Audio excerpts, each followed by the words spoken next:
cinoofne injiraanofne beelofne deebonne uummata keenya gabrummaa keessaa baasuu qabna malee cinii keenya turgufachuu hin qabnu. Kana kan ta'uu qabu. Hubattanii? Kana jijjiiruun miti gadirree jiru. Kanaaf dhuftan miti. Moo yaallallattummaa wogoo sakaleessa. Diina injifachuu qofaa miti. Oromoon diina yeroo hedduu injifateera. Sirna diina injifatame keessatti lafa qabachuu danda'uu dadhabe. Waraana mootummaa keessa kan jirtan warri quba waliin qabne akkuma kanaan dura isinii dhaamu qawwee keessan gara diinaatti garagalfadhaa. Haadha keessan, abbaa keessan, obboleessa obboleettii keessan hin ajjeesiina. Gara waraana bilisummaa Oromootti baha.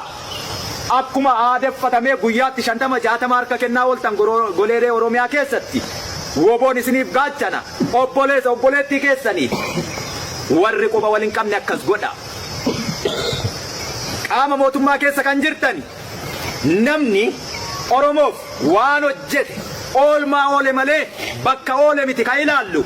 Warri quba wal qabnu sun keessumaa wacabbara lola guyyaa 3-4 Amaaraa fi PP waliin gaggeessan keessatti wareegamuuf deemna ammas akkuma Tigraay akkam goonuu jettan.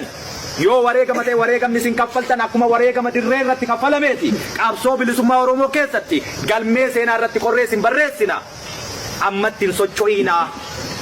Dhaamsiti. Akkasiin qaqqabu beeka waan hin ta'eef. Akkaataan itti wal qaqqabsiisuu dandeenyus daandiin nama hedduu ga'uu danda'u isa kana waan ta'eef. Warri quba waliin qabne dammaqiinsa hin qabne gaafa dammaqxani naannoo keessanitti woboo argitanitti harka kennachuun sodaatina. Warri quba wal qabnu achi keessa teessanii waraana mootummaa taatanii warri quba wal qabnu baay'inaan kan jirtani yeroon isaa hin geenye hin socho'inaa isinii jechuu barbaada. Yeroon isaa hin geenye yeroo itti socho'uu qabdantu jira. Ammaafoo wareegama kamuu kafaltan seenaan silaa bakka itti isin qoruu qaburraatii bakka biraatti galmee seenaan taan irratti akkan qoramne qabsoo bilisummaa Oromootu quba isin qaba waan ta'eef sana milkeessuu keessattuu wareegama kafaltan waan ta'eef sanaaf hin gaddiina.